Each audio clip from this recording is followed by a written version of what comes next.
Left jab, uppercut, leave you laid out on the floor. Try to duck and roll, hit and miss, now you counting stars. Should've practiced more, should've hit the mask, get out there more. Claim that you're the best, you gotta show me son. Actions over words, baby boy, is you real or what? Talking way too much, world come. Back sports, talking way too much, world come. Back sports, talking way too much, world come. Back sports,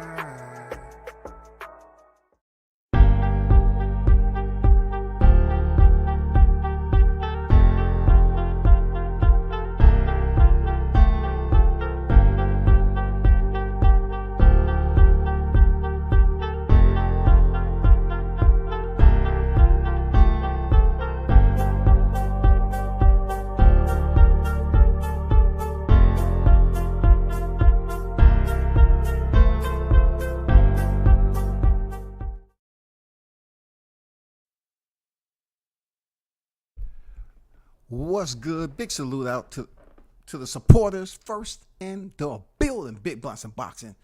OG left my ass off this shit crazy. Hit the like button, hot grease. Appreciate and salute to the soldier, the foot soldier himself, man.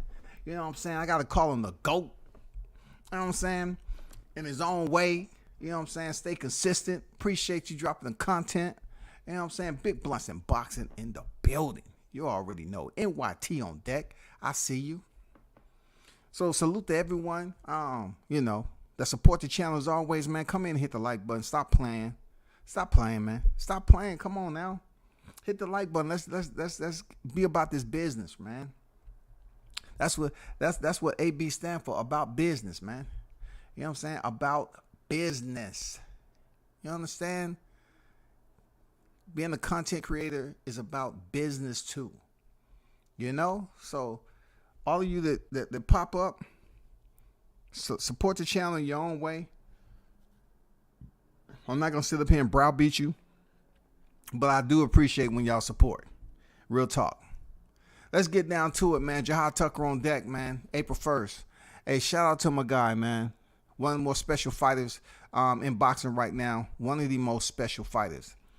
He doesn't need a title shot to be special. It's just who he is as a person. His work ethic, his skill set is very special in itself. His debut, once he stepped into the square, dude was a teenager. On deck, stepped into the square, yo. He's been on TV since day numero uno, under the bright lights, camera action. He has never let that get to his head. He's 9-0 as we speak. The reason why I'm speaking on him is that I'm trying to send a message out there for, you know, a lot more of you all out here in the YouTube community to know what's going on with Jahi Tucker, you know, prior to him winning his first championship. You need to know what it's about. Y'all need to know what it's about, supporting these fighters before they even get to a championship.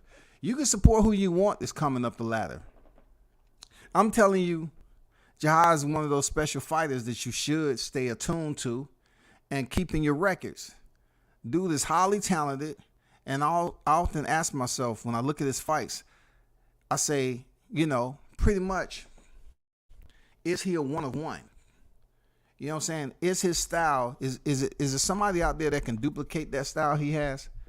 Is there somebody out there that has the work output? If it is, who is it? Who do you bring in to emulate a style like that?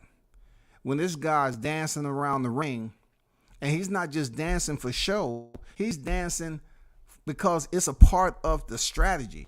He's putting in work. He's applying and executing offensive strategy. That is extremely important. If you're using all that movement, you got to have cardio to go with that movement. You got to have a plan to go with that movement. And you've seen time and time again how Jahi, he'll move and slip a punch, and then he'll come back and he'll hit you with not one, but multiple punch combinations. And he'll do it so easy, and then he slip out, man, and reset before you know it. And his reset is just like, it's not a normal reset. His reset is just him moving to a different position. And if you get there too late, then he'll pop you again with a multi-punch combination. He's a very slick, crafty fighter, very smart, man. I think his ring IQ is higher than what people give him credit for. He's set to go in there with a guy who was coming down from light heavyweight, y'all. Listen to what I'm telling you. Coming up from 47 to 54. Jahi Tucker is stepping in there with an opponent who is dropping down from light heavyweight now. He's had fights after fights after fights trying to get out. Now he's stopping in at around that super welterweight range. This is electric.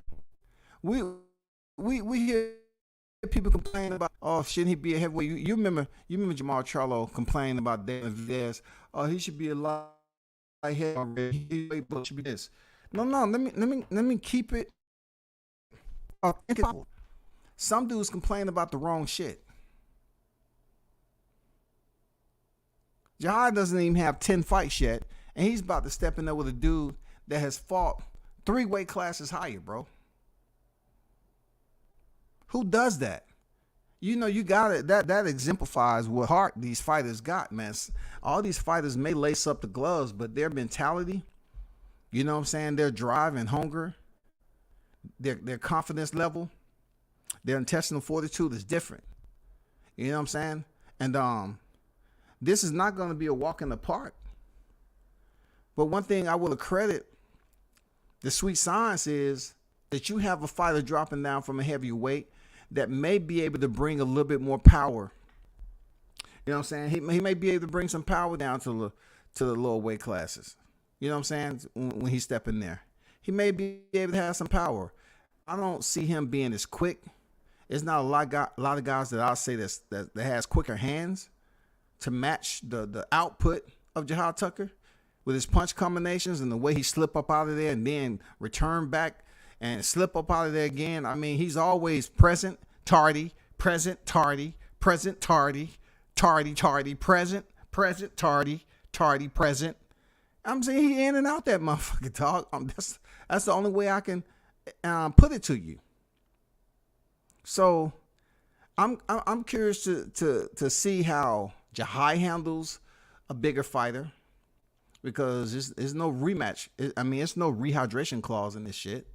Okay, there's no rehydration clause in this fight, and old boy's coming down from light heavy. And then I want to see if he was able to bring, or what advantages he was able to bring from being a heavier fighter. You know what I'm saying? From a higher division. This is going to be a fight to watch, man, come April 1st. Top Rank Boxing Promotions putting on a hell of a card. You know what I'm saying? We have Robisa Romero and Isaac Dog being the main event. I mean, we have some big names on that card. You know what I'm saying? So, from my understanding, Xander Zayas has pulled out that fight. And Joet Gonzalez, who Shakur Stevenson fought back in the day, you know what I'm saying, he's gonna be on the co-main event now. But the one thing for the Jahi Tucker, Team Jahi, if you're listening, no matter what the changes are, they can only deny, you know what I'm saying, they can only deny what's evident for so long. What's imminent, rather. They can only deny what's imminent for so long. So, you know, you'll get your moment to shine, just like every time you split the ropes. But you already know it's even better to shine when you on the spotlight and, you know, you get in the co-main and main event. Your time is going to come real soon, bro. Your day is going to come. And for you boxing fans that's out there, stay tuned. You know what I'm saying? Follow him on IG. His team is solid. You know what I'm saying? They're in there working. Shout out to his younger brother, Molly. Very, very talented fighter. And, you know, I'm looking forward for the years to go by to see him make his professional debut. You know what I'm saying? Real talk. I mean, it's two Tuckers that's over there. You know, their fathers in their camp. And his younger brother will probably take the same route that Jahi took coming in this boxing ring at a very young age, turning professional. He's already a back-to-back national champion. So, man, they have a bright future ahead of them. Unlimited potential from these fighters, bro. Unlimited potential. I'm not gonna lie, it's unlimited potential, man. And they got heart, man. One thing they do, they got heart, and I just can't wait to see them, hit that level where people start recognizing who Jahi is. You know what I'm saying? Starting with the people at the promotion, and start putting him in positions where, okay, he's moving up to the co-main, or he's even headlining his own card. But we all know business is a priority when it comes to boxing. So keep your eyes tuned. Keep your ears tuned. Everything. For Who is Jahi Tucker, man, on IG. You already know. Salute to you. It's always support this way from WCS. Shout out to Shaw News and Sauce Experience, a.k.a. Showtime Shaw on deck. You already know Team Tucker in the building. That's one of the dang front, the pioneers, that was there when it all started, bro. You feel me? So shout out to Showtime, man, for doing the damn thing, putting in the work in the gym, making the sacrifices in his backyard, being with Jahi when he was an amateur. Yeah, man. You gotta pay homage to the ones who was there with the groundwork. You know what I'm saying? The motherfucking groundwork. Shout out to the XO Factory on deck. OG, what's good, big bro? I'm on deck. You cooking with hot grease. Let's get it. Yes, sir. Yes, sir. We on deck. Haynes Legacy back at it with a $5 super chat. Salute to you, Haynes Legacy, for the continued support. I'm gonna go on. I gotta say it. You know what I'm saying? I appreciate you, brother. One love. Thanks for donating to the channel and showing your support, brother. Real talk. I appreciate what you do. Thank you. That's that swim and don't get wet. Sauce Experience. Yeah, man. That's swimming and not get wet for real. I mean, he had that other video to go viral, man. Hey, I think he has a one-on-one style. I'm not gonna lie to you. But hold on for a second, y'all. Hold on for a second.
Yeah, I'm back. Let me see.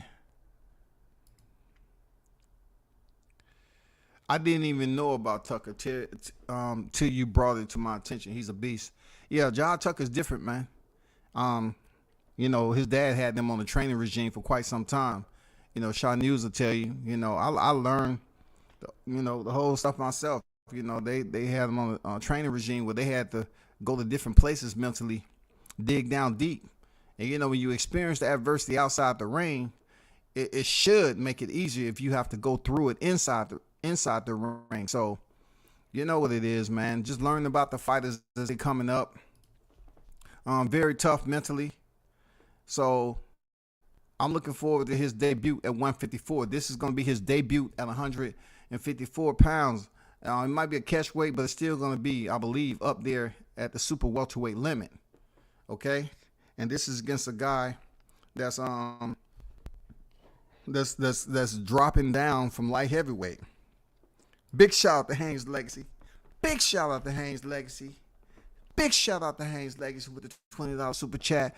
Appreciate you, Haynes. Man, much appreciated. One love to you, brother. Appreciation matters. I'm going to support you with my dollars so that you can go to, even though I know you can pay for it yourself, but you're giving us an experience that's what's important. Your appreciation is well received. Man, that means a lot to me. Real talk. That means a lot to me, brother. Real talk. That means a lot to me, brother. You know what I'm saying? Especially knowing your background too. You know what I'm saying? I know you're coming from a genuine place in your heart. You feel me? You know what I'm saying? It's much appreciated, man. Thanks for the $20 super chat from Haynes Legacy in the building, man. Appreciate you. So, if you talking about Jahi, I think Jahi is going to do just fine, man, because he's a smart fighter. He's very tough, and he can fight, man. He can fight, man. Both him and his brother has a killer instinct. But with Jahi has basically been gifted with the finesse. Like Jahi can finesse you out of your dang space, man. In the ring, he can finesse you, bro. You know what I'm saying? A lot of word when he was coming up, right? A lot of word was being passed around that, he just punch a lot. He don't have power. He's just a guy that move around and try to avoid danger. No, that's not the case, man, because I ain't gonna lie, damn near all of his fights, he fought the fight different. He fought the fight different. So you have to take it for what it is. He fought the fight different. So he's not going in there being the same fighter each and every time. He's not giving you the same frame that you seen last fight. He's giving you a different set of frames where if you're the opponent, you look at the way he fought this. Okay, all right, I see what he's doing. Oh, okay, he didn't do something what he did last fight in this fight. And then you go to the third and so on. You know what I'm saying? He has a very good film study if you look at what he's doing in there.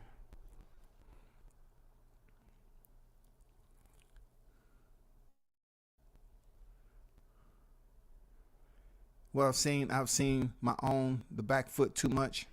I wonder how that's going to look. And what I have seen my own, the back foot too much. One thing I can say, if he's fighting off the back foot, I've seen him in fights where he's basically pressed. You know what I'm saying? He put on pressure on his opposition. And I've seen him box off the back foot. Whether you're pressuring your opponent or boxing off the back foot, in my opinion, Haynes, it's all a part of the sweet science. Especially if you add the ingredients of the engine, the punch output, and swimming without getting wet, being defensively sound and accountable. All that together, in my opinion, complements the sweet science of boxing. Because boxing is everything that you can accumulate together, everything you can package together as a fighter. And when people look at you, they say, oh, so-and-so's this. They compliment you on the pros, they compliment you on the cons. But more so, your pros outweigh the cons. That's all a part of the sweet science, man. Shit that you just don't see often. You know what I'm saying? It's talent that you just don't see often. That's what makes the sweet science so pretty. You know what I'm saying? When you see fighters in there doing some stuff that, damn, you know, who can teach cardio? You can train cardio. Can somebody actually teach cardio? I'm not talking about the physical aspects. I'm talking about the anatomy. Can anyone, do you know, teach cardio to the point where you're training cardio, but can you have the confidence to go in there and understand what type of engine that you're running off of, and you push that engine to the limit? You're throwing like 12, 14, 15 punch combinations, bro, and you still moving? You throw that many combinations and you still moving? I mean, that's the beauty. That's the beautiful aspect of it, man.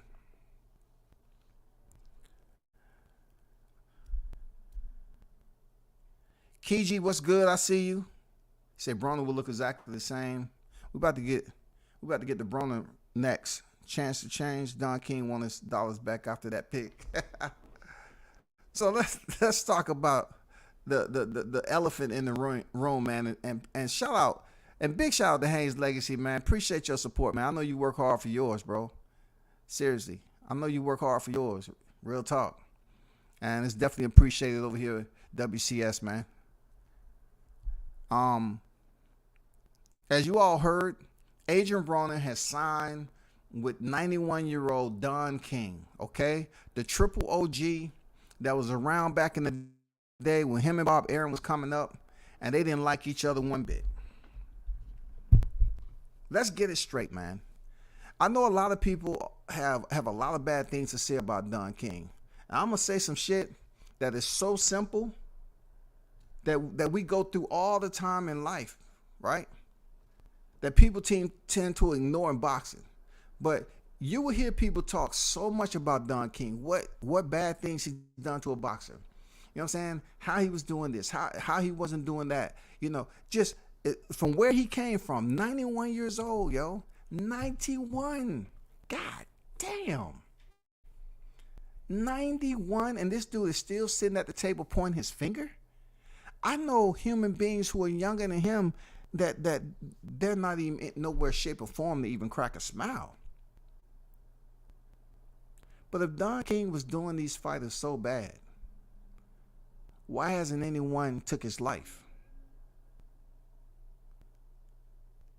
They talk about how bad Don King did these guys, these boxers.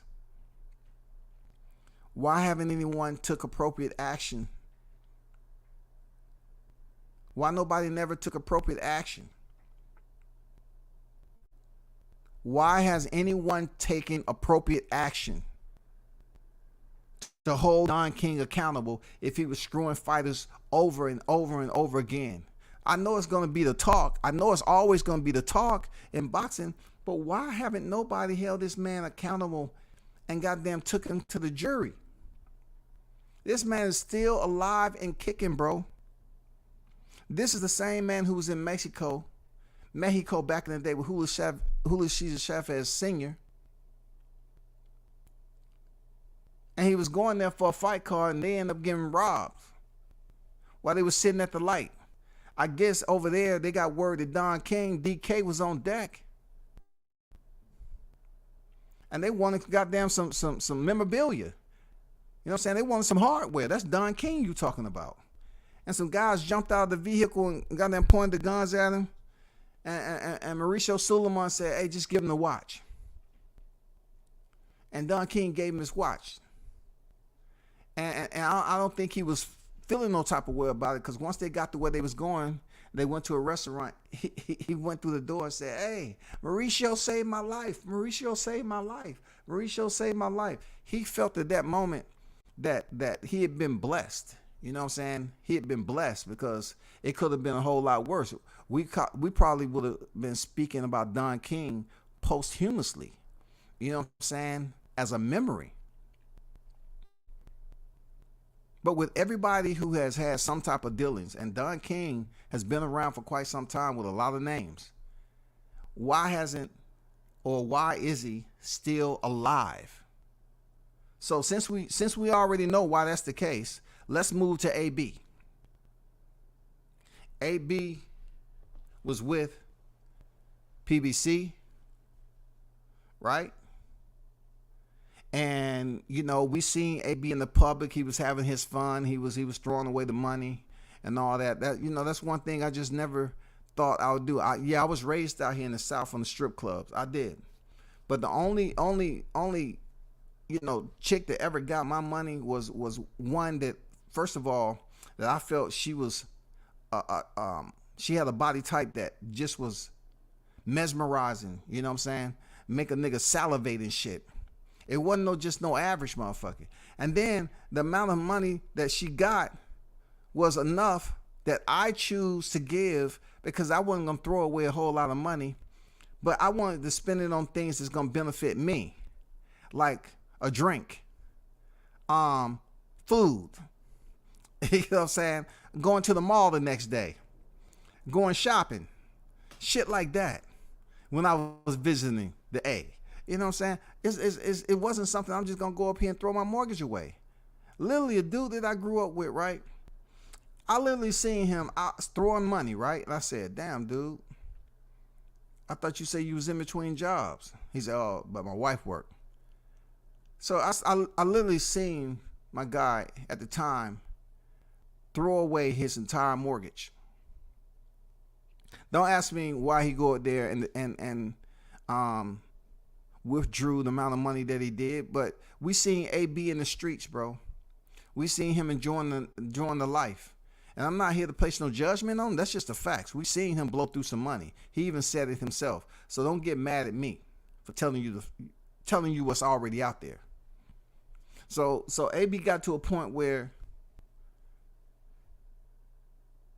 he was down on his luck. Certain people over there chose to let him know that it's not on us that you don't have the money. AB was saying that Al owed him. When AB first jumped on the scene with BLK Prime, he was trying to insinuate that why was so-and-so doing a Zoom call and why aren't we having a press conference? He just felt like they was treating him like he was a Salvation Army type fighter. And we all know in boxing, it's what have you done for me lately? It's what have you done for me lately? And we know Broner have had some fights that it wasn't so entertaining. His last fight, February 2022, I believe, or 21. Yeah, 2021, I believe. Giovanni Santiago. It wasn't that spectacular of a fight, and a lot of people thought, you know, it could have went the other way. Now he gets to a point where the lifeline is done with him and freaking Al Heyman. That is exhausted. The lines have been severed. He's done. He was let go, I suppose. I guess he was let go. He tried his hand at BLK Prime out the Terrence Crawford, David Avanesian fight. He went up there saying, welcome to death row. And when he said that, I said, well, hell. What death row you talking about? You talking about the one at Source Awards death row? Or you talking about the one when that shit started to fall apart? Because the latter is what happened. He went to death row when it started to fall apart. He was up there saying, welcome to death row and all this other shit, and he never could get a fight to happen. All of his opponents fell out at BLK Prime. So he bounced. Now, we're not going to sit up here and play the fool and act like AB didn't feel no type of way. I mean, that was embarrassing.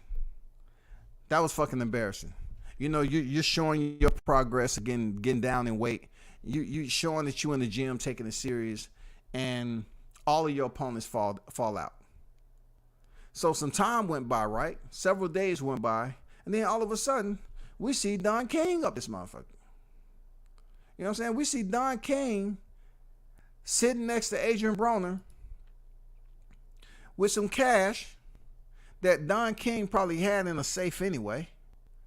You know what I'm saying? I'm gonna say it's real money, but you know, this day and time they have prop money too. And Adrian Broner has, obviously, if you're looking at him, he has shaved his beard down. He don't have the beard no more. He has a light beard, light gray beard, and he cut his hair. Now it looked like this is a person who's going through changes from the alcohol. he's finding out that, okay, why don't I try everything possible in my own power to be more professional? So you start with your appearance, right? So he cut his hair down low, you know what I'm saying? Cut off the beard. And now the picture is saying, I signed with Don King and I got some cash in front of me. But we all know what it is when it comes to Don King. You ain't getting far with that money without paying that shit back. One thing about Don King, it don't matter if he pass away today. You're going to have to get that money back. Seriously. You're going to give that money back. Yes, sir. You're going to get the money back. And if I'm not mistaken, I've met Don King's daughter. I don't want to overspeak, but a person I know in boxing, if I'm correct, if I remember correctly, I could have sworn she was I'm not for sure. I'm gonna hold off on that. Until I get some more clarification. But they had something to do with Don King, okay? But looking at Adrian Broner take a picture with this money, he looks happy. But we all know with Don King, no debt goes unnoticed. And if you borrow some money or you get an advance from Don King, goddammit, you're gonna pay that shit back with Don King interest. Hey, he older now. I don't know if he changed up a little bit. I don't know if he's a much more outgoing person. But that doesn't look like a lot of money to me. But to a fighter that needs it, and that may be, broke a little bit, there may be a lot of money for him to take care of bills, man. You know what I'm saying? And take care of some things he need to take care of. You know what I'm saying? But I just want to see Adrian Broner get back in the ring. Now, for you fight fans out there, let me ask you this question. Do you think Adrian Broner signing with Don King is his demise? Because I heard something a while ago about Don King. I heard that if you sign with Don King, that he doesn't allow you to go in here with some bum ass fighters. You know what I'm saying? Like, he doesn't like that. He doesn't like, you going in there with some bum ass fighters. That's what I heard with Don King. So is him signing with Don King, Adrian Broner, his demise being that he's trying to build himself up, or he's really gonna have to say, all right, I don't have nowhere else to run. I got to go ahead and show these people that I still got it. I've been sober for several months now, and I'm feeling good and shit like that. And I don't know how deep he was with his alcoholism or whatever, his abuse, but he's been on record as saying that he's sober now, and he's taking it serious. But with Don King, is Adrian Broner too late? Will signing with Don King be his demise? Does anyone in the chat know how many fights he signed with Don King? If you do, can you please drop it in the chat? Kiji said Don King has put on 6 boxing shows in the last 5 years. I mean, he may have a different schedule for AB, being that AB still has a name, And what I have seen my own back. Okay, I got that. He has no boxing network either, so expect it on Fight TV. Now, it can be on Fight TV, but what they're trying to do is just get Adrian Broner back in the spotlight, from what I assume. You know what I'm saying? Broner will look exactly the same as he looked in the last few fights. His career is done as a top 10 fighter. I mean, I disagree. The reason why I disagree about top 10, because we know the ranking system is a political ruler. We know it's according to who you connected to that moves the motherfucking needle on the ranking system. So you can't say he can't be a top 10 fighter in either sanctioning body. It's highly possible. If Adrian can go in here and beat two notable guys, he can get back in the rankings. You know what I'm saying? He might not be top 10, but he can get close to it. He can be top 20, top 15. It's all about the politics now. It's all about who you connected to. So a mix of Crawford, Spence, but a different style, the both. You know, he definitely not Spence when it comes to the footwork. You know what I'm saying? Definitely not that. But most of the time when I see him landing combinations, man, punches and bunches. Don King want his dollars back after that pick. Man, you ain't lying, bro. You ain't lying. They have taken him to court many a times. But listen. If you're talking about all the cons or all the ominous areas that Don King has experienced, why isn't he locked up? Why isn't he locked up? The man is still alive and kicking. Why isn't he locked up? Why hasn't anyone taken full accountability for being the person who did it?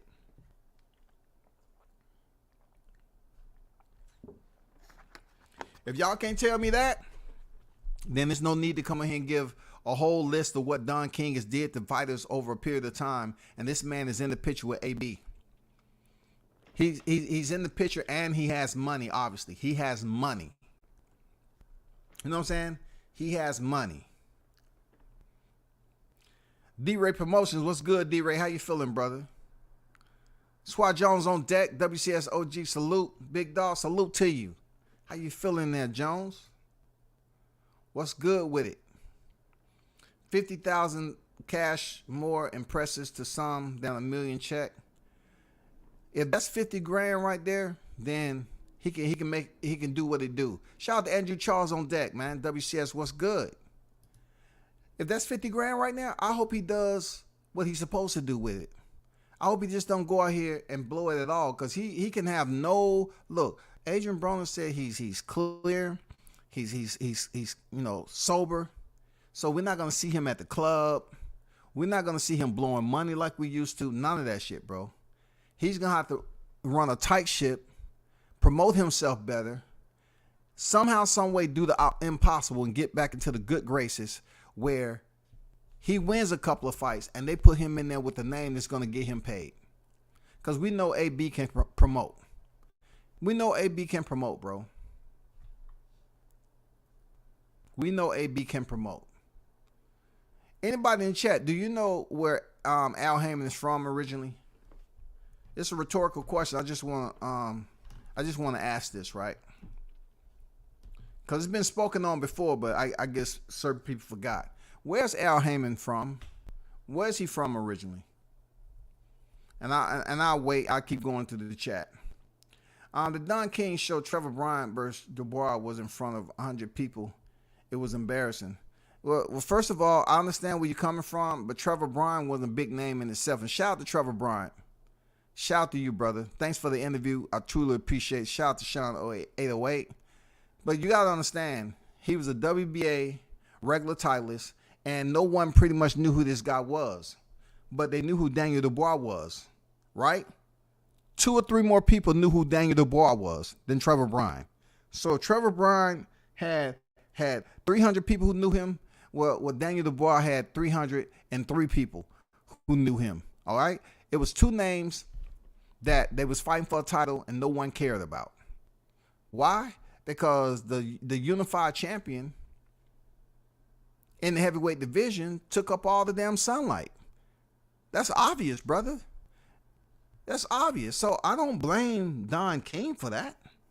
I don't blame Don King for 100 people showing up like you said. It is what it is in boxing. That's just like Floyd Mayweather fighting an exhibition bout and he was sitting on the ropes doing in between rounds and stuff like that. Man, come on, bro. Like, times has changed, man. Inflation is reality. What are they telling you, Kichi? What are they telling you, brother?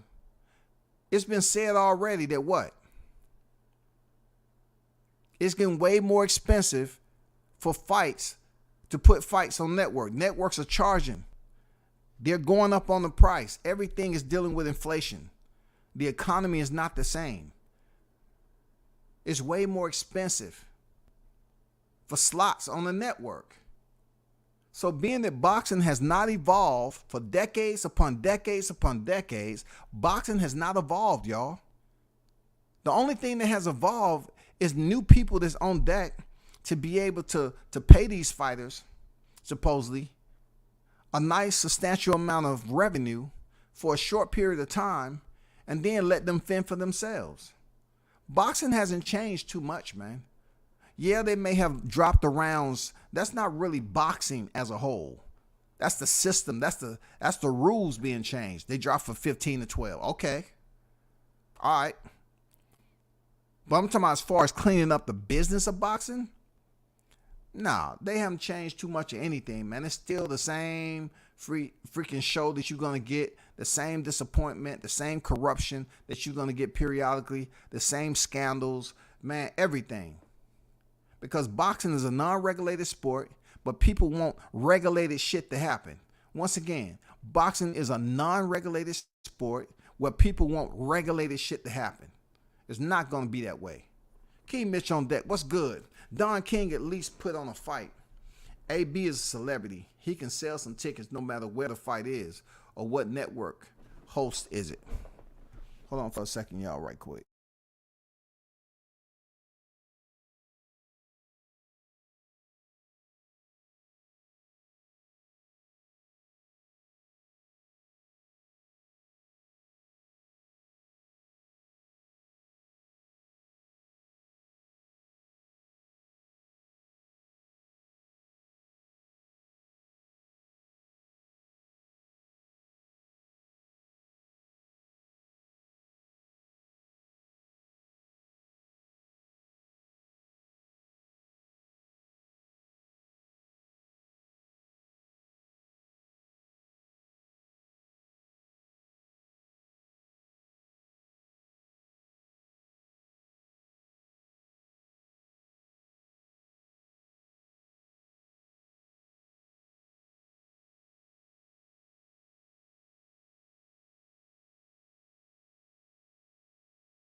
All right.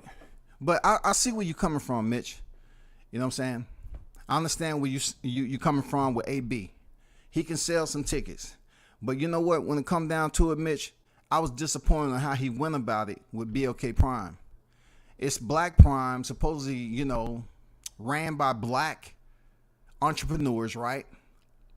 I just felt that him coming over there, it was kind of tacky.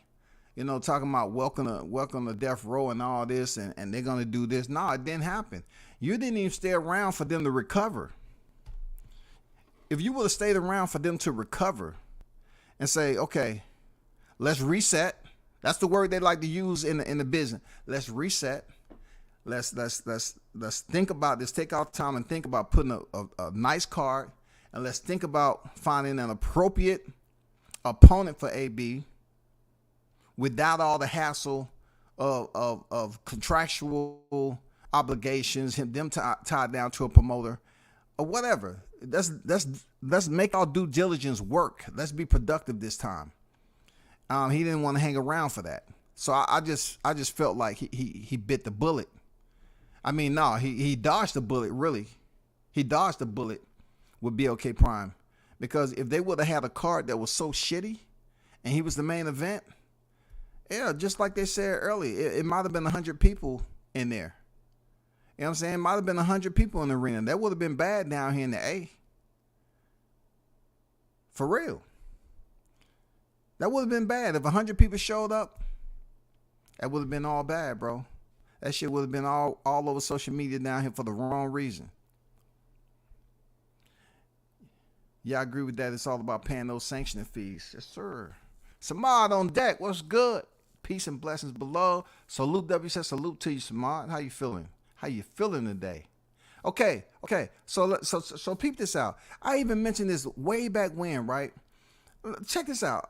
I know I mention things. I'm not just saying it just to use up unnecessary oxygen that I could be keeping at my age, right? But peep this. I remember back in the day, I was saying how Adrian Broner is looking at Eddie Hearns and talking about slave this, slave that when he really needed the money. Now listen to what I'm saying. I remember speaking on AB, dogging out Eddie Hearns about the amount of money he was giving. There was a slave. And I said to myself, I don't see other people trying to offer you that bag. I don't see it. So I said, okay, all right. You got a problem with working or doing business with the white dude. All right? You have a problem doing business with the white dude. And I can understand why some of my people may feel that way. I do. I understand why I can't change all my people the way they feel about doing business with the white people, so to speak, or a white business owner or what have you. But the funny thing about it is that it's not something that you look back in history with a track record that we do solid business together as a people. Perfect example. Adrian Broner is from Ohio and Al Haymon is from Ohio. And we see how that shit played out. This is a black man, highly educated from Ohio. A black man, highly educated from Ohio. And you couldn't sustain a lifetime deal with him to do business in boxing? I guess skin color, it goes way deeper than that, huh? Because you didn't want to do business with Eddie Hearn because you thought it was a slave deal. But yet, you with Al Haymon all this time, and then you go to slandering the man online. Somebody he owe you money and everything, and then have to come back and do a reset and say, no, he used to send me money, 100,000 here, 40,000 here, 20,000 here, and then it went down to $250, down to $2.50, down to 2 cents. You know what I'm saying? I mean, I guess the man helped you as long as you possibly could be helped until you had to go. But you and him from the same place, man, that's just like a dream. But then again, you have a YouTuber that's there that has a promotion now, right? You have a YouTuber that's in Ohio, that's from Ohio. You have Jake Paul with Most Valuable Promotions. He's with Ohio. Did Adrian Broner even think to say, you know what? I was with Al from Ohio. I wonder could we can make something happen. I wonder, how would I be a fit for Jake Paul? And then I look at his eccentric type, odd relationship with Floyd Mayweather. And that Floyd Mayweather really ain't feeling Jake Paul like that. So I'm looking at that connection right there as being off the table, because regardless of Jake Paul doing big things himself and getting fights, I don't think Adrian Broner could have did what Floyd's doing right now. Because Floyd is his own boss, quote unquote. He's able to go over there to the zone and do what the fuck he want to do. But if Adrian Broner wouldn't have burned so many bridges, he probably could have thought outside the box to say, man, let me try out Jake Paul. Because they both over there. I mentioned this shit before when Jake Paul was getting jumping. I was like, damn, Adrian has already been on record about a slave deal. It would definitely be him eating crow or him swallowing a very, very big salt tablet if he was to have to reach out to Jake Paul, a YouTuber who was doing Vine videos while Adrian Broner was in the ring making money. Now you need to go to him to get money. And this dude is somewhat just fighting mixed martial artists, YouTube creators, slam dunk champions, and you got to go over there and try to get some monetary assistance to revive your career. I guess you would have had to eat a lot, for real. I guess you would have had to be humble than a motherfucker, boy. I swear. Because both of them are from Ohio, one black, one white. But doing business, I don't get it. If I ask another one of my people to do business, they got 100 questions. You let a white person come up to you and present them with a freaking Ponzi scheme. They be like, okay, that sounds like he's making some money. Okay, cool. What do I sign? Hey, JoJo. I mean, I want to talk about this damn business deal I just signed with this dude, man. He said I can make this amount of money in this amount of time, man. Hey, it seems like it's going to work over a period of time, bro. I'm telling you, man, that's how it works for my people, bro. But shout out D-Ray for dropping that Ohio. Yeah, Al Heyman's from Ohio. He's burnt that bridge. Jake Paul is from Ohio, and he's doing big things. He is. You got to call it for what it is. Regardless, him losing Tommy Fury don't mean shit. But could Adrian Broner have reached out to Jake Paul and kind of revived, being that you're dealing with a Vine creator? Look, you're dealing with two brothers, right?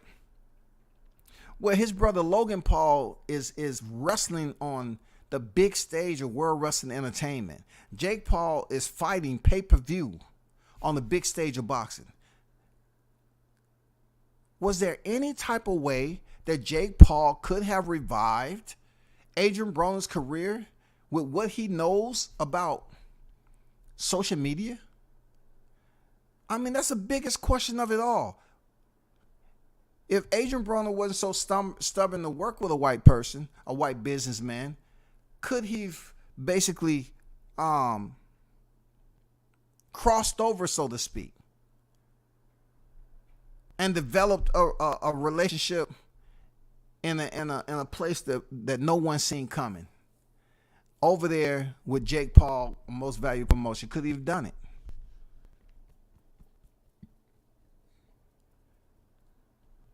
I don't know, to be honest. I don't know. The Balls is pretty well known in the UK. Yeah, he's pretty well known in the UK, but Trevor Bryan isn't well known in the UK. I get what you're saying, but Trevor Bryan was not known too much in the UK, and he wasn't that known over here in the US. You know what I'm saying? But yet, Dubois, you act like Daniel Dubois is Anthony Joshua, bro. Man, come on, let's stop. You act like Daniel Dubois is a Dillian White. Come on, Dubois is making his name up the ladder. But, man, he ain't no freaking world beater to the point where people are just going to flood the stadiums to see him fight in Wembley. He ain't like that. 10K would have turned out in UK. That's just speculation, big dog. That's just you talking in speculation. You're speculating what would have happened. That's just like me, taking and saying, you know what? Crawford, Spence, if you was to put them in Allegiant Stadium, you don't even need to put a cap on it. They'll sell out the whole 65,000 seats. They'll sell out the whole 65,000. I'm speculating. Talks to me, what's going on? What's good, bro? Lost all the boxing on deck. LAB. Q in the building.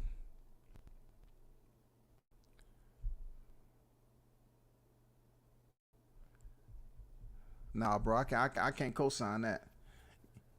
Don King been around for decades. BLK been around for one fight card, bro. BLK been around for one fight card. And you saying he should have just stayed with BLK after being thrashed in the media? He said, welcome to death row. You want him to stay around when he needs money? I think him going to Don King right now, and if Don King gave him an advance, I think at that point in Adrian Broner's career, he's willing to do anything and everything to make sure he's able to make some money.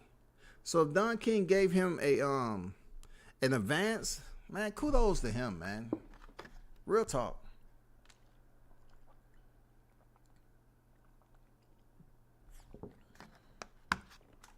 Kudos to AB.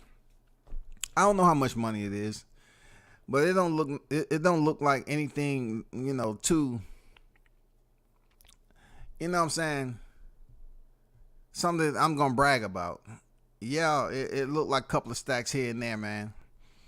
But I don't know. It doesn't look like anything crazy. It definitely doesn't look like a meal. And you know what? I hope to God he never take a meal from Don King, because when you return that shit, it might be a meal worth of interest on that shit. So anybody who there with Adrian Broner, tell him if that was a meal, you need to return half of that shit ASAP. And you need to return it with interest from how long you kept it in the first place. If you talking about $1 million, Hey, man. Hey, man. Look, I just wish this as a black man. I just wish Adrian Broner would do away with the money shit. The money shit is not hitting the fight fans like if it was Floyd Mayweather, because they know you need money right now. So I would just rather you just took a picture with Don King and letting people know that you signed with him.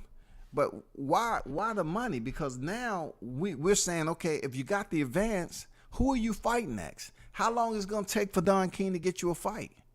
And if he gets you a fight sometime in 23, which it has to happen because AB's been in fight camp losing weight. AB needs to get in the ring quick. I'm curious, very, very curious, like a lot of us, who's going to be the opponent and how is he going to look in there? Who's going to be the opponent, bro? It better not be no Ivan Redcatch either. It better not be no Ivan Redcatch. Nah. It better not be half paint from the corner store on 5th and 3rd. We don't want to see no guy who's debuting. Don't do it, bro. Don't do it to yourself. We don't want to see a fighter that's debuting. We don't want to see an MMA fighter come over here and it's in his debut. Just because we know it. And y'all fight around the same weight class. We don't want to see a goddamn 150-pound guy come over here that's been beat on in mixed martial arts and be your first opponent back with Don King. We don't want to see none of that, bro. We've seen it already. We've seen Jake Paul beat up enough mixed martial artists to the point we ain't trying to see you, a legitimate boxer, flyweight champion, come in here and fight a mixed martial artist who's making their boxing debut. We don't want that shit. Shout out to AB just for the opportunity. Yes, sir. I never go against and say, man, the fuck that. He shouldn't have did. Nah. Big shout out to him for getting the money. But we tired of seeing the money. We want to see you in the ring, bro. He said Broner should have signed with Jake Paul. That would have been a good fit. We don't know. I'm just saying Jake Paul is from Ohio. Him and his brothers doing big shit. Come on now. They have the energy.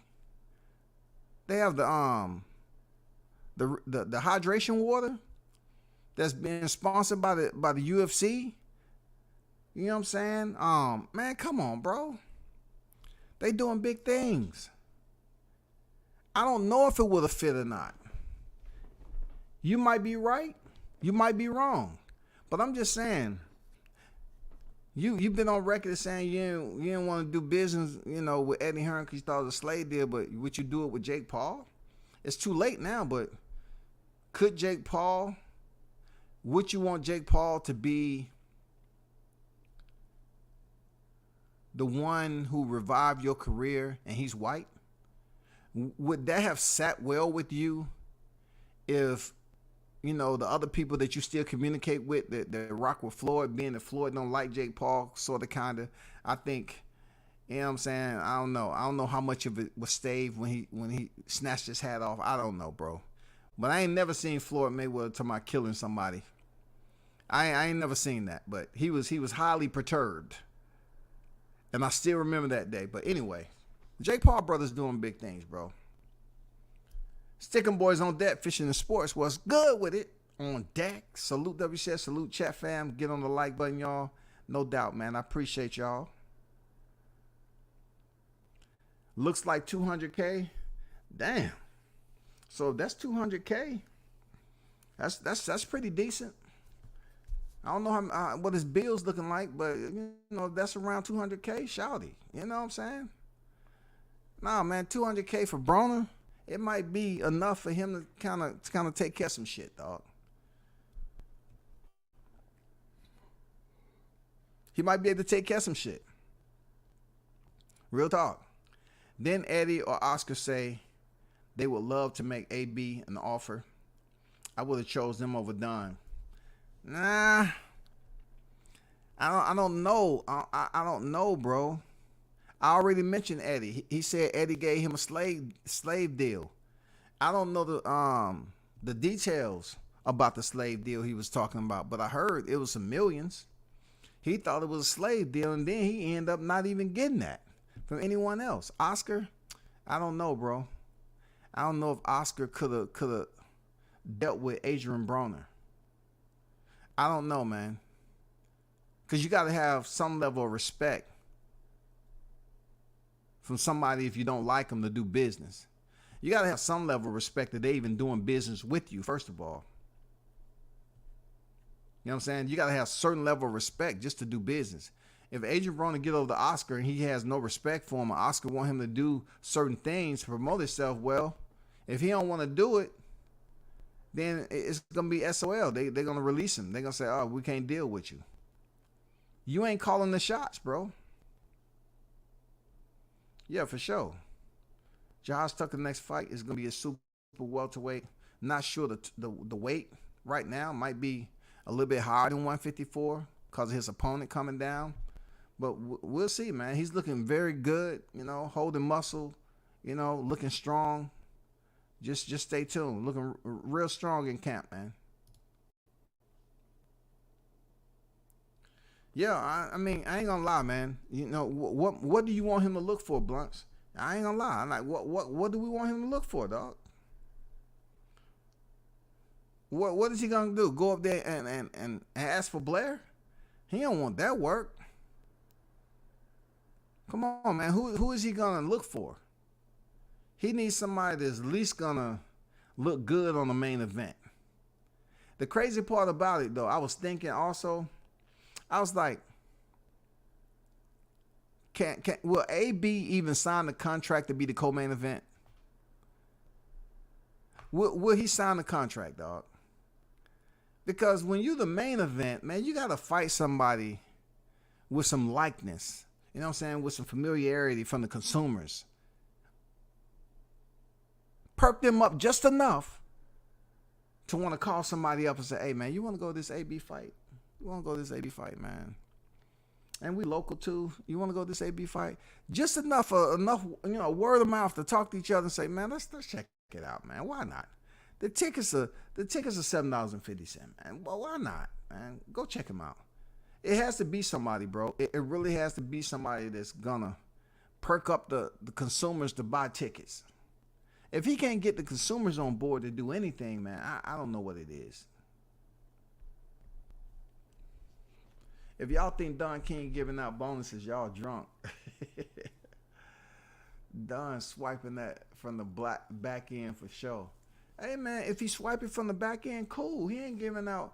What is an advance? An advance is money that will be owed whenever it is, you know, whatever the contract says, money that is owed. So an advance can be something you receive pre-fight that somewhere down the line contractually, it is mentioned that you have to pay that shit back. And we all know DK gonna get that shit back. That's why we just can't go to the promoter right now. He needs that Thurman get back. Man, hell no. Hell no. Blunt's up here talking about AB and Hitches. Man, please. They're not even in a, man, come on, stop it, bro. They're not even in the same weight class, big dog. Hitchens just fought at 140. Blunts, come on, stop it. AB ain't making 140. He's not making 140. And no, he ain't looking for no Hitchens right now. No way, bro. No way, man. No, stop it. Stop playing. Stop it. Hey, security, escort this man out the live chat, man. Escort him out. He's talking about Hitchens be the first opponent back. Escort this man out the live chat, man. We can't have this type of behavior in here. Hold on, y'all.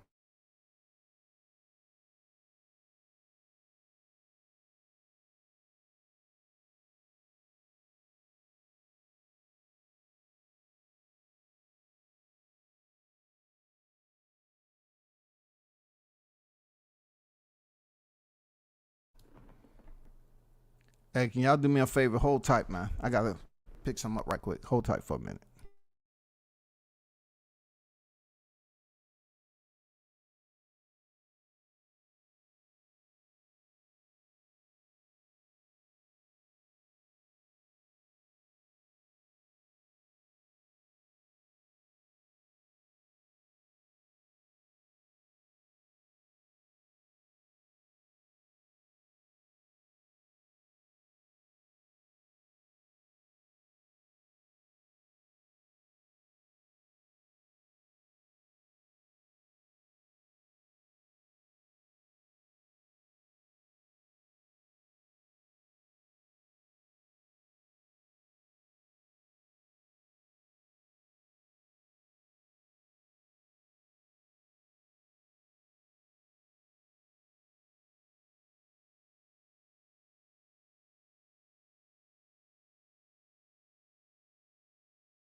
Okay, for sure. Bruce Gas Boxing Jazz some more. What's good? What's good, OG? How you feeling today?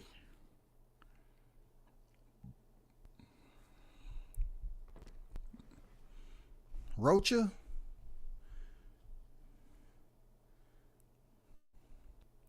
He's not fighting at 140, y'all.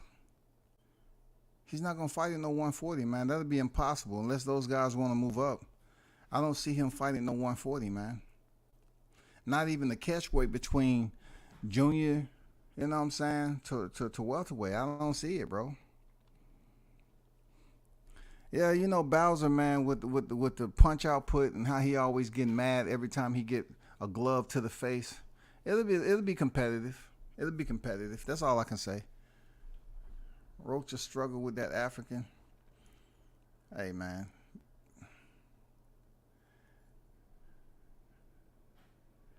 Damn, Bowser. AB been training with Lubin.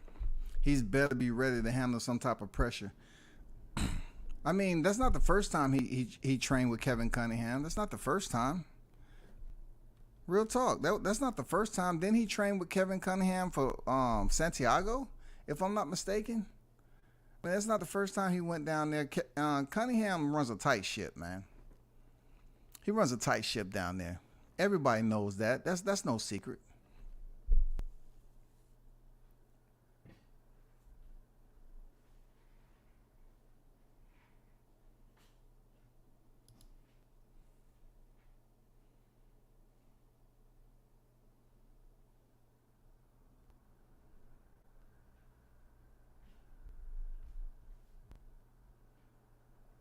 AB and Tago would be a draw.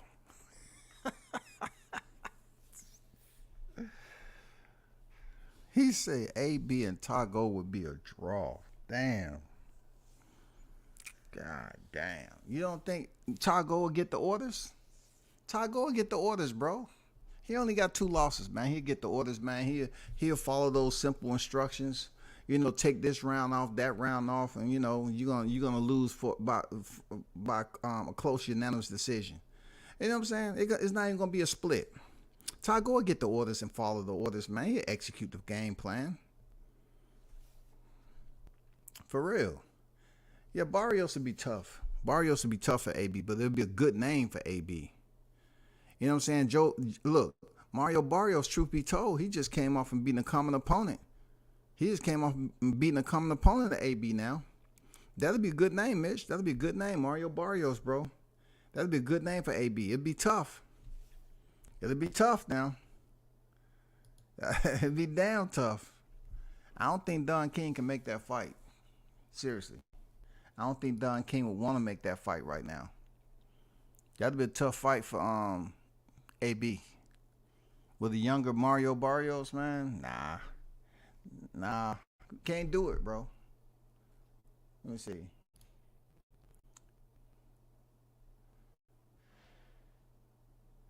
This was what AB said in the fight. What they put about AB in this article. It said Adrian is ready and excited to show his championship skills once again for the delight of the great boxing fans as his proud promoter drops the gauntlet to all the other promoters and challenge them to bring forth their best fighters to meet their superstar bad boy of boxing, Adrian Broner. Bob Arum, Frank Warren, Al Heyman, Eddie Hearn, and any other promoter with a hot commodity champion, we welcome them all. Man, I don't know who was authorized to put that out. I ain't gonna lie, man. I don't know who put this out, but I know damn well they are not looking for all them promotions to put out they top names. No. The only way I see the selling, which would be another L to his record, if he fought somebody like a Terrence Crawford next. You know what I'm saying? If somehow, some way he can get a Terrence Crawford fight at the end of the year, or Errol Spence fight at the end of the year, or any of them names, let's look at the welterweight division. Let's look at the rankings, bro. Hold on.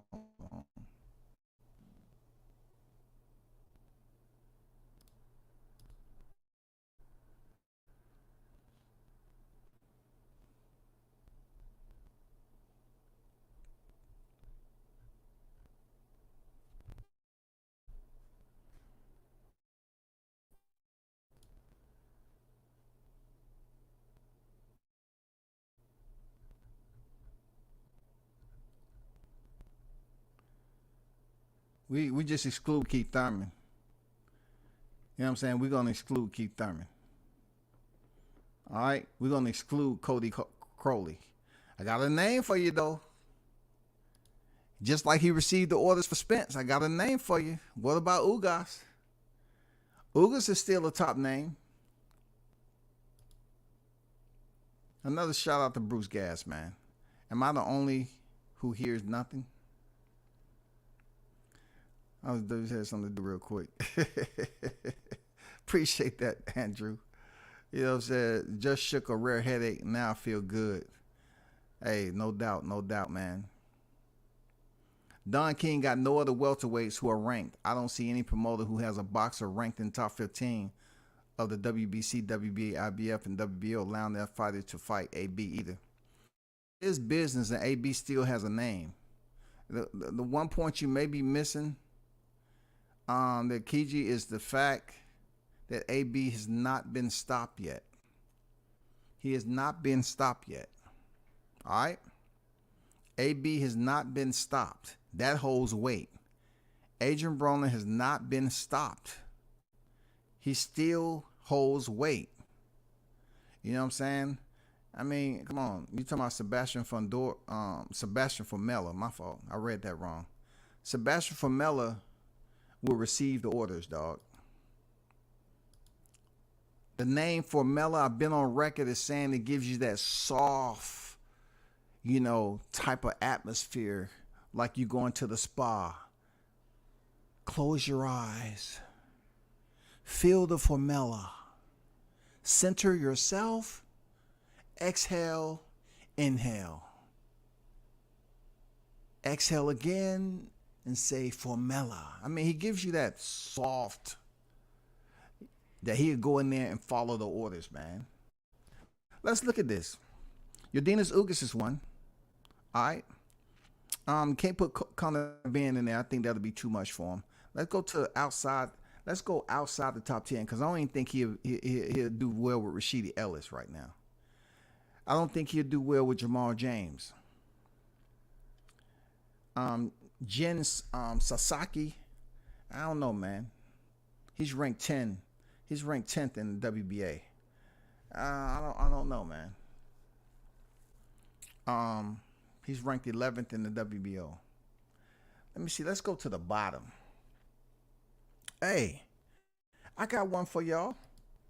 What about David Avanesian? That's a common opponent of Crawford, David Avanesian. Now, let's hear it. Let's hear it. I got my ear to the mic. David Avanesian? Because y'all was dogging him out how he's a bum when Crawford fight him. What about David Avanesian fighting Adrian Broner? He has a little bit of hype. You know, he got stopped by Igis Kavalauskas and he was stopped by Terrence Crawford now. So what about Avanesian, bro? That's a good name. Nah, Conor Benn is too much, Decimart, man. Conor Benn, right now, him coming off that cycle, that's goddamn, that Hulk, he still has a little bit of green Hulk in him. You know what I'm saying? What about David Avanesian? That's a name. What about Lucas Santa Maria? Whoever he may be. This is the back end of the top 15. Something. Jose Gabriel Rosa. What about Michael McKinson? I remember when Michael McKinson was up there at one point in time. Now he at the bottom 15. Michael McKinson might be a name. You know, he was in the top 5 at one point in time. Believe it or not, I was like, damn. They got Michael McKinson top 5. And then, you know, all of a sudden, Mikey Garcia come over here and, you know what I'm saying? They put him close for a fight with Sander Martin. But Michael McKinson used to be up there before he lost. They got him all the way back at, number 15 in the WBA. But out of all these, David Avanesian, man. I wouldn't say Igis Kavalauskas because Kavalauskas is coming at a fight. But Avanesian, Jesus Ramos, I don't know, man. Avanesian would be too much for AB right now. God damn. Man, y'all not even giving AB. So Sebastian Formella might be it, man. You know, he's out the top 15 from my understanding, but damn. Okay, now we talking. Samar said bring Chris Algieri out of retirement. There you go right there. See, that's a good name right there. Chris Algieri, he's been eating a lot. He's a nutritionist. Yeah, I mean, yeah, he's willing to. The last time I seen him in the ring, he was doing front tumbles and freak like he was practicing for a kung fu choreography or something. He was tumbling all over the place with Common Ben. So, yeah, Chris Algieri out of retirement. Yeah, why not? Why not? Bring Chris Algieri out of it. And matter of fact, bring Ricky Hatton out of that motherfucker too. He just had a fight. Ricky Hatton just had an exhibition fight or something like that. Bring him out of there. If David, look, if AB can't beat Ricky Hatton, then dude, dude, stop, man. Stop it, dog. They will fuck AB up. Damn, man. Y'all being absolutely disrespectful, man. Y'all not even giving him an opportunity for AB to hit this resurgence, man. Come on. Come on, man. It's 2023, man. We're in the mid part of March. Stop being negative. Build this shit up the right way. Kavaliauskas is much better fighter than he gets credit for. He'd be too much. Yeah, Kavaliauskas are really go in there and make a statement, man. I'm just trying to find somebody at 47 or somebody from 40 that can move up. Let me see somebody that's subpar at 40 that can move up. I would say Brandon Lee, but Brandon Lee, he can actually fight when he chooses to. He might even be too much. Damn. Yeah, I know y'all mentioned Richardson Hitchens. He's in the top 15 rankings. You definitely can't put Hitchens in there because Hitchens ain't goddamn laying down for no motherfucker. So I might as well get the fuck out of 140 because nah. Nestor Bravo, he might be the one. You know, Nestor Bravo. You know, AB might be able to beat Nestor Bravo. He might be able to beat him. I don't know, man. 140 is not as shallow as you think. You know who would make AB a pretty good bag though, but I think he'll get beat. If Ryan Garcia, him coming off this loss to Gervonta Davis, he steps in there with AB. You know what I'm saying? You know what I'm saying? I mean, hey, that'd be a good name. For real. Anyway.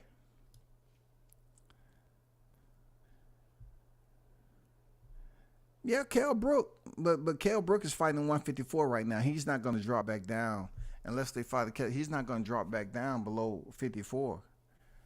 You know what I'm saying? Kell Brook is trying to fight nothing but big fights. And yeah, I mean that's not totally off the charts as far as no way we'll do it. No, it's not totally off the charts. No. Adrian Granados. One thing I remember about Adrian Granados, man, that dude is tough. He reminded me of Romani Villa, who fought Rashidi Ellis back in the day. Like Adrian Granados, man, the work that he gave Sean Porter, man, dude, he was doing what he's supposed to do, but I don't know. When he went in that fight with Danny Garcia and got stopped, I don't know. Adrian Granados had that Adrian Broner stamp of approval for a minute. Like he had never been stopped, I don't think, for a minute until Danny Garcia stopped him, man. That's Danny Garcia we talking about. You know, that's extreme, but yeah. No, I can't even see him fighting Kambosos, man. You know what? I'm gonna leave this subject alone because every name that y'all giving me, I'm having a problem just locking it in like a bet. I'm locking it in. That's the fight. Yeah, Rod Salka. Yeah. I have to look him up again, man. I don't know. But Adrian Granados, he's been out for a minute. Yeah, Ugas, man, I think Ugas might be perfect because he received the orders against Spence, so he can receive another set of orders for Adrian Broner. Give him a nice little purse, and he'll go in there and do what he has to do. Yeah, for sure. For sure. Let's get to Steven Espinosa, though. Espinosa has been on record a lot lately, and he came out with an article, and that's the president of Showtime, that says piracy of pay-per-view to blame for big fights not getting made. All right? They say Showtime executive Steven Espinosa say big fights aren't getting made because of pay-per-view piracy from fans who choose not to purchase pay-per-view fights and turn to illegal avenues to see the bouts for free. Espinosa's solution for fans wanting to see the big fights happen is for them to purchase pay-per-view events. Once again, Espinosa, the same guy that was on the leaked audio, the same one that's been out here attempting to place the blame on Crawford. He's saying, for those of you that's looking to help out the pay-per-view, purchase it. Purchase it. It goes on to say, obviously it's going to be difficult to stamp out piracy, but fans can make a huge fight happy by buying the events on pay-per-view. Okay. So now you want honesty from people that you don't even know, that feel like you don't care nothing about them. You know what I'm saying? That's not gonna happen. Espinosa says more big fights would happen if there weren't piracy getting in the way. In the past, huge matches typically went over 1 million pay-per-views, but in recent years, a fight will rarely reach even 800,000 buys. So pay attention to what he said about rarely reach 800,000 buys, and that's what WCS was telling y'all. Y'all should understand there's a new measuring stick when it comes to pay-per-views. We just can't go off the standard the way it used to be with 800,000 buys. We have to lower that significantly and think that if a fight do 200, 250, 300, that's round about what we should expect consistently. Because look, another thing I would commend Espinosa is saying is that 98% of the money goes to 2% of the fighters. That's bad. That's bad when all that money is going to just 2% of the fighters. Come on, man. You're making one or two fighters, whatever fighters rich, and all the other fighters are scrounging to make $1 million per fight. They're scrounging, man. They're up here going year after year after year trying to do the best they can to be promoted, to be in the good graces of the fight fans and the consumers, just so they can make $1 million payday. It's wild, bro. The reason for that isn't because boxing fans have lost interest in watching fights. It's because of piracy. People are choosing to watch the fights on the illegal stream. They say the upcoming Gervonta Tank Davis versus Ryan Garcia fight should, in theory, reach well over 1 million pay-per-view buys. But because of piracy, it may fall short of that. You say 2 million and it hits 1.4. People are going to say, oh, that's disappointing. No, it's not. You shouldn't set the bar if you list realistic figures, said Showtime Steven Espinosa, the Zone Boxing Show. On pay-per-view numbers, some people talk about for the Gervonta Davis versus Ryan Garcia. I said this a week ago. This is in the article. And I think there was some misunderstanding when I said 800 to 1 million. We haven't seen 800,000 in a few years. Wilder Fury was in that range. Canelo Plant was in that range. I think you have to go back to Canelo Golovkin to exceed 1 million.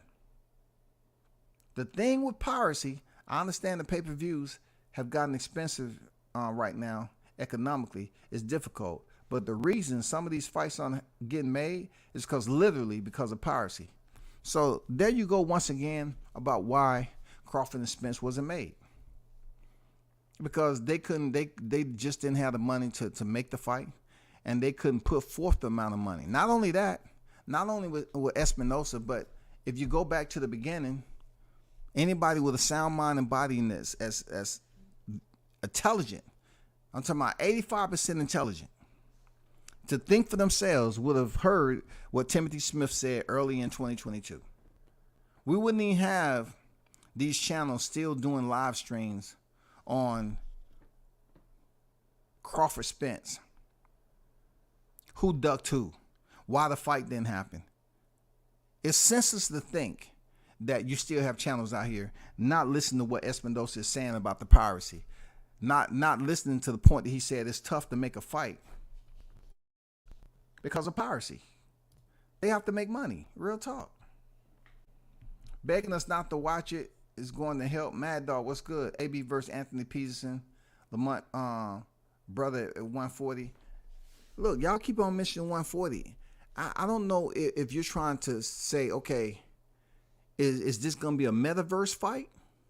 Or is this going to be a fight we watch in real life? Now, if you wanted to be on metaverse, then AB can fight Anthony Peterson 140. He can fight anyone. He can fight Richard Hitchens. He can fight Teofimo Lopez, goddammit. If y'all want to do this Coachella shit and goddamn have it on metaverse, that shit can happen, bro. Chris Colbert, man, hell no. Look, I apologize. If all the names that are popping up, I guess I'm looking at it from a perspective of him and the last fight I've seen and how much ring rust he has. Him coming in here with some of these guys like Chris Colbert, you know what I'm saying? I mean, he's been out the ring for quite some time, man, and he's only been sober for a couple of months, 3 or 4. So with that said, he's been out the ring damn near 2 years. So within that 2 years, this man was drinking and doing whatever he was doing. That's why I'm saying what I'm saying. I don't have confidence in him going in here and having the cardio to do that shit. I don't know, bro. It takes more than a sweatsuit. Victor Ortiz versus AB will actually sell pretty good. Both ex-world champs too. Yeah, that'll be a good fight. Yeah, I agree with you on that. Where's Victor Ortiz at right now? Is he making Expendables 11? What has he been up to right now? What has he been up to? Because I haven't heard too much from him. Has anyone got busted for watching the illegal stream? That's a good question, dog. Bruce says, anybody got busted, dog? I don't know, man, but that's a good damn question. Has anybody got busted? Have you seen anybody come across with a mugshot? So-and-so was busted for watching 3 pay-per-views in a row illegally. All of this is a misdemeanor, though. It probably won't even go to court. That's a good question, man. Like, have you seen anybody get busted for watching a fight illegally? I haven't. Last boxing fight that did well over 1 million was Mike Tyson versus Roy Jones. Yeah, man, they actually got in the ring and fought, though. You know what I'm saying? They actually got in the fight. I mean, of course, you know, it was Triller. You know what I'm saying? You know what I'm saying? I mean, I still like the fight, though. I still liked it. It wasn't in Metaverse. AB not fighting 140. He's not fighting a ranked opponent. He was about to fight Mike Jr. That nigga ranked lower than his nickname. Yeah, I think he was he was looking for either one of them. He was looking for freaking Red Catch, Lundy, Jr., one of them. One of them, just anybody. Just anybody. He was just looking for anybody.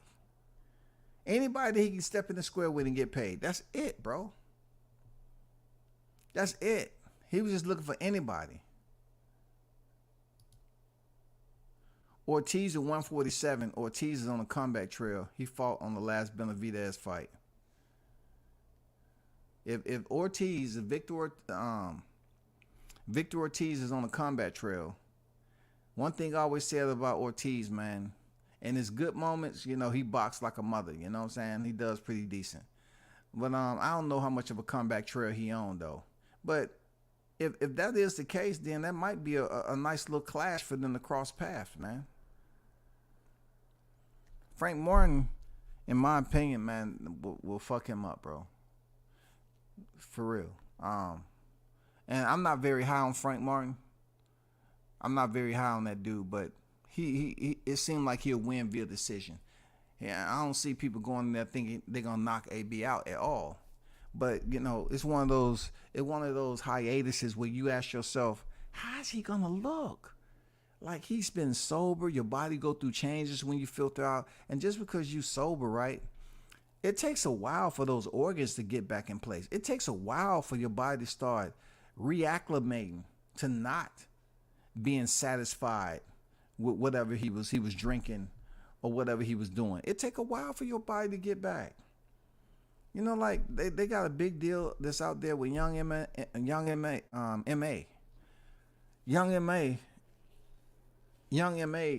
Was at the barber or whatever. And she looked like, obviously she had lost weight. Her eyes was yellow, and she had been in rehab trying to go through some serious health issues. But you know, they out there doing all sorts of shit, man. Drinking with those pills, doing all sorts of shit. And then when you go through some organ failure, people want to put you on the screen and say, oh shit, we haven't seen her in months. Look at her. Obviously, she going through some shit. Her eyes are yellow, and yeah, man, that shit is tough, bro. I wish her the best, though. I picked AB versus Tyron Woodley. That's about it, though. I'll probably take McGregor over AB. Tyron Woodley, he would take that fight. He already threw one fight. You know what I'm saying? He'll throw another one. How is it gonna hurt Tyron Woodley though? But Tyron, he hasn't made 154. Like when he was competing in the UFC, he was at 170, bro. And then he fought Jake Paul close to 190. And then he weighed in like 180 something. Man, come on, that's the heaviest he ever fought, bro. McGregor, I'm gonna be honest with you. Conor McGregor coming back over here to boxing and fight AB, that's not a bad motherfucking matchup. That's not a bad matchup, but I'm going to be honest with you. That's not a bad matchup right there. That's for me, that's when you just sitting down and you trying to brainstorm some shit and say, oh man, do you think it'll be possible to bring Conor McGregor over here and fight AB? I mean, we getting every other fight. We getting all these weird freaking matchups. We about to get some tag team boxing with Floyd Mayweather and KSI versus Salt Papi and Manny Pacquiao. The blacks versus the Filipinos. You know what I'm saying? Like, come on. We getting all these crazy ass fights, man. Canelo has come out and said he wants that Bivol rematch. Man, see, Canelo, man, he just don't want to let it go, man. He feels some type of way about losing to Floyd. And now he don't want to go in history as his losses being losses that he never could avenge. That's what Canelo's at, man. His losses that he never could avenge, that's where he's going to go down in history. He never was able to avenge the loss with Floyd. And he never was able to get the one with Bivol. But I think Bivol would be way tougher for him to revisit a second time. Especially the beating that he put on my boy Zerto. Damn. He damn near stopped Zerto, bro. What's going on, L-Dog? How you feeling, bro? Yeah, McGregor is way bigger now. He been sipping on that whiskey, bro. He's eating healthy. Dude don't even look the same. Conor McGregor look like he aged about 20, 25 years, dog. They say he been sipping on that whiskey, man. Man, I ain't mad at him, Conor. You did your damn thing, bro. Conor McGregor went over here and made millions with Floyd Mayweather. Then had this whiskey company that he ended up selling for $700 and some million, man. Like, come on. You think Conor McGregor, why are you even fighting anymore? Why are you even fighting?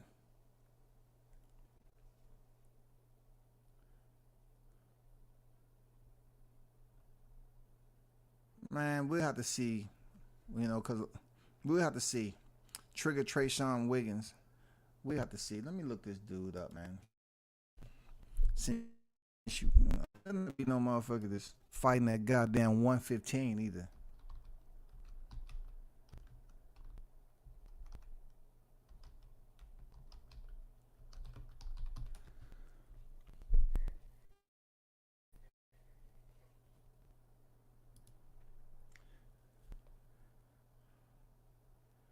Trayshawn Williams, 15-5, 32 years old, 8 knockouts. He's on a 4-fight win streak.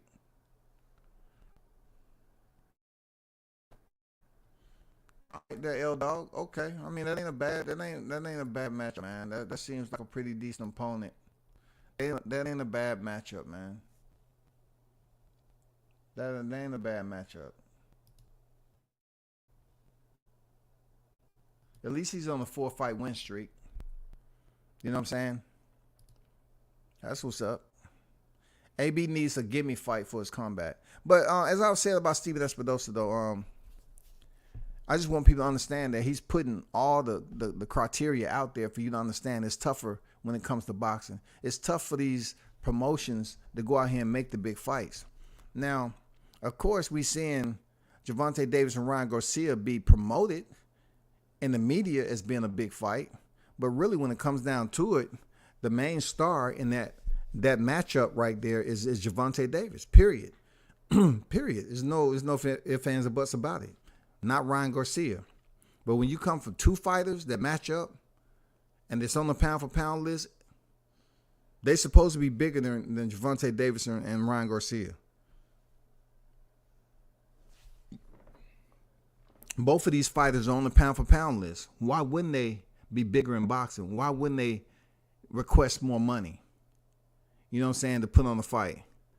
Now, WCS is going to put some information out there for you, but I'm going out. You know what I'm saying? I'm parasailing over goddamn a pond of crocodiles. But I heard that Gervonta Davis and Ryan Garcia, pay-per-view wise, the split is 60-40. 60-40. The problem I have with that, how can he come in here and negotiate 60-40, but yet Terrence Crawford was forced to do 35-35, 65-35, which is effed up to me, right? And I heard, Ryan make around $12 million. Ryan and freaking Gervonta possibly make $12 million, bro. That's insane when you think of a fight like this. Of course, that's not anything that's confirmed. That's what I heard in conversation with somebody that was speaking on this fight. That's not far from being true. You know what I'm saying? Like being realistic, so to speak. Let me put realistic out there. That's crazy. 60-40 on the pay-per-view. On the pay-per-view, that's crazy. That's good money they getting. I watch, but I don't think McGregor would beat AB. AB versus Blair the Flair. Yeah, it would be, because Blair the Flair can talk. But with Espinosa, man, like I said before, he's giving you all the material that you need in the media about fights being more expensive to make, big fights being more expensive to make. So we really need to take that serious. We really need to catalog that information and read these articles with some common damn sense, instead of just continue to go on YouTube and talk about the same dried up, stale, insipid type freaking live streams, talking about who left who and who's responsible for this, that, and the other. Who cares? Who really cares at this point in time? Because all the information is out there. Espinosa is telling you the shit has got more expensive and all the damn money is going to certain fighters.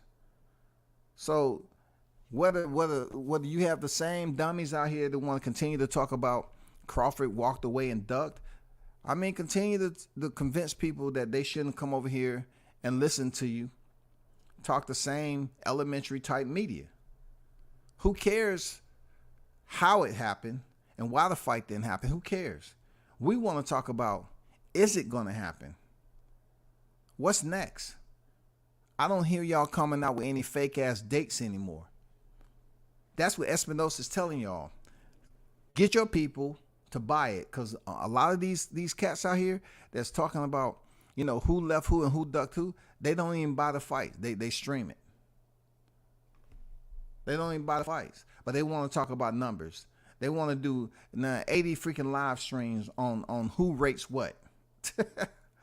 Who rates what, man? You know what I'm saying? Who rates what? You talking about cats that can't even get their carpet clean professionally. They want to talk about who rates what.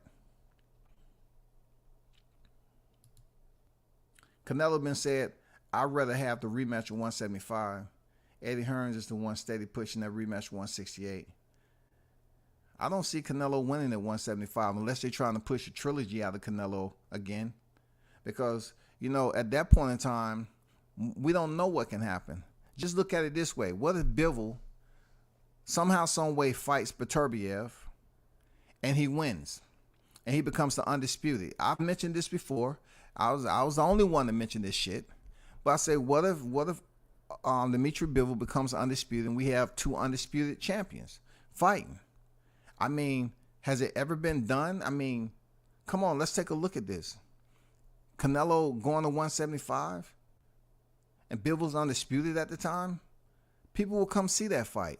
Now you want to talk about 1 million plus pay-per-view. I mean, come on, that's going to happen. If Bivol picks up, you know how the people treat him now? That he beat Canelo, man, they love that dude. So if he's able to get that title shot with Beterbiev, beat him, and then Canelo coming up to 175, it would be well worth it. People pay to see that fight. It'll be huge, man. AB versus Jeff Horn out of retirement over in Australia with WCS getting the coverage. I ain't trying to go to Australia, bro. Not for AB Jeff Horn.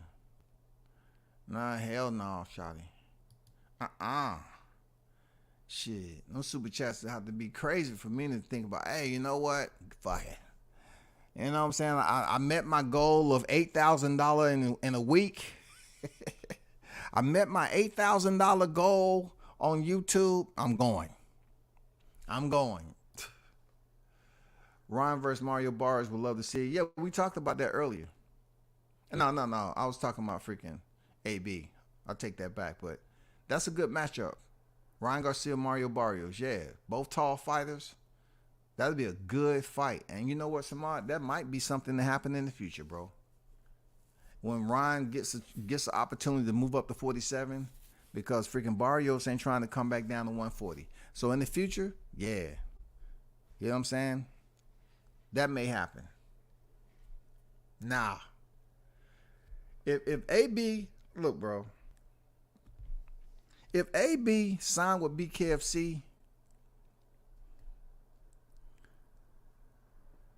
I don't know, man. I done seen so many big names past their primes go over there, and not all of them do well. But AB, can he do better than when Paige Van Zandt got the call? I don't know, bro. I don't know, man. That's bare knuckle. He ain't been stopped either. That's bare knuckle at the end of the day. That's different. That's interesting. I wonder what Dave Feldman signing, man. But I don't think AB want to go over there and get beat up like that with no gloves on. Yeah, Paulie went. I was at the fight. Paulie is different though. Paulie boxed that dude with one motherfucking hand because he hurt his other hand early in the fight. So that just goes to show you how difficult it is. You have to place your punches correctly. But I was at that fight, man. I was at that fight. That was good promo. That was good press, man. Seriously. Paulie, man, I know what people say about him, but he's a good trash talker. And, man, Artem Lobov, man, he did what he had to do, too. I ain't gonna lie. That was a good BKFC. I was impressed to see Paulie go out there and beat the shorter fighter with the shorter arms and show that his boxing was supreme, even at bare knuckle fighting. I got to give it to him, man. Would y'all watch AB versus Paulie? And bare knuckle? Yeah, bare knuckle. I wouldn't want to watch it in the ring. Bare knuckle? Yeah, because Paulie's been over there. I'll watch it in bare knuckle. AB knocked Paulie out in three rounds. Nah.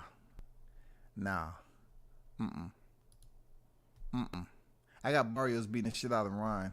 We have to see if that fight happened in sometime in the future, because that's 47, man. You know what I'm saying? That's 47. He up there he up there at higher weight, man.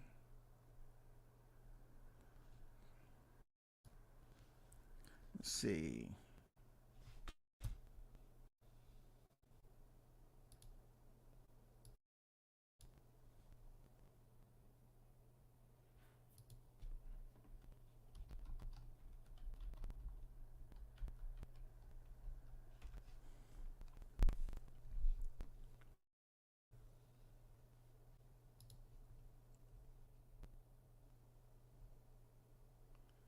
So Barrios has had 2 fights up at 47 right now, and he's definitely ain't coming back down no 140.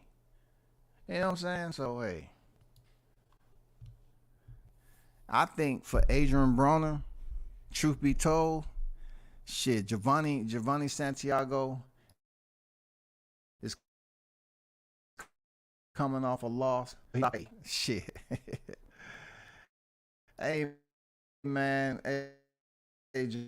Giovanni has lost. That's an opponent for AB. Go back and fight Giovanni Santiago, because Mario Barrios just beat him up real nice. He's nice and tender for you there, AB. Go up there and make that fight. Nah, man. Curtis, salute to you. Lipinets, in my opinion, he's at 140. He ain't coming back up to 47, man. He's not coming back up to 47. And Lipinets is about that. Lipinets is about that. AB needs to move into celebrity boxing scene, and Floyd should be his first match. He been trying to get that fight with Floyd, man. Floyd ain't trying to do no business with him, bro. You know what I'm saying? He did call Floyd out that time and tell him, you're going to have to come see me and all that other shit he did. But Floyd's like, man, I'm busy over here doing me. I ain't worrying about him, man. All Floyd did was laugh. All Floyd did was laugh, man. I got Lipinets whooping AB as well, but Lipinets went back down to 140. AB at welterweight currently. Yeah. You heard 54, 5-4, Milagros Cruz versus Alex Stecker might be next. Hold on for a second. Let me look this dude up.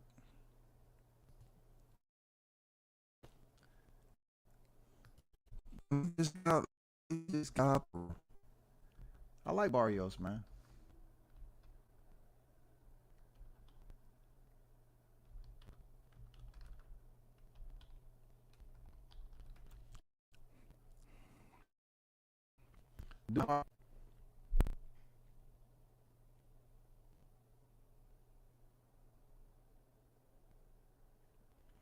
Yeah, I forgot that was what they call Ugas. I totally forgot. That's crazy.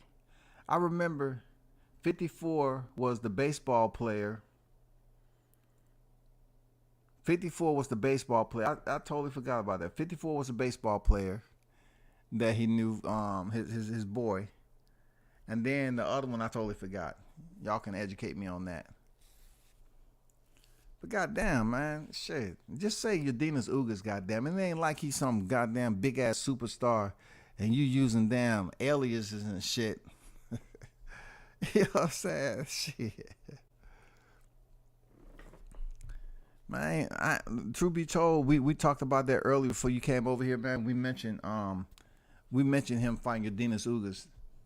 Possibly, you know, Ugas would be a good matchup for AB. We did mention that. Yeah, that's what it is. Milagros is his mother's name. Yeah, and 54 is his boy's number in professional baseball. That I did remember. No doubt. AB versus Rolly. Nah, man, I just think that'll be good for promo. Seriously. The little bit I know about Rolly, he will make that fight work. And He was talking about moving up and fighting Spence. So AB at 47 for Rolly. Let's see how he does with Puello. Let's see, can Rolly shock the world, bro? It's a small world. It's a world of Teletubbies and Smurfs. You know what I'm saying? I'm not talking about the world that we stomp on every day when we go out. No. I'm talking about Rolly Romero shocking the world of the small people and beating Alberto Puello. Coming off a knockout loss at 135 and moving up and getting a title shot 140 and getting this victory. If Rolly is able to pull this shit out, I'm saying, okay, Rolly, I got to show you a little bit of boxing love and salute you for going in there getting that in. I ain't gonna lie. I'll give him a little bit of respect, but Rolly versus AB, it'll be a lot of holding, dog. It'll be a lot of holding, be a lot of roughhousing. You know, I mean, come on. One thing we know, AB knows how to tie up his opponent. He knows how to tie up his opponent, bro. That ain't that new. He knows how to tie up his opponent. But y'all, I gotta bounce. It's been 2 hours, man. I definitely gotta get up out of here. And I'm not sure if I'm gonna be back on later. But man, y'all hold it down. Once again, big shout out to Haynes Legacy for the donation. Salute to your brother. Shout out to everybody else who donate to the channel and support the channel. Hit the like button on your way out. And remember, Espindosa is giving you all material, a clear understanding that they couldn't make the fight last year. It was all PBC. They couldn't make the fight. So since we know that, let's move on and let's refresh the damn YTC mental chats. You know what I'm saying? Refresh the YTC mental chats and start talking about something else people want to listen to. You know what I'm saying? Until next time, man, y'all turn up and tune in to World Combat Sports, man. I'm out.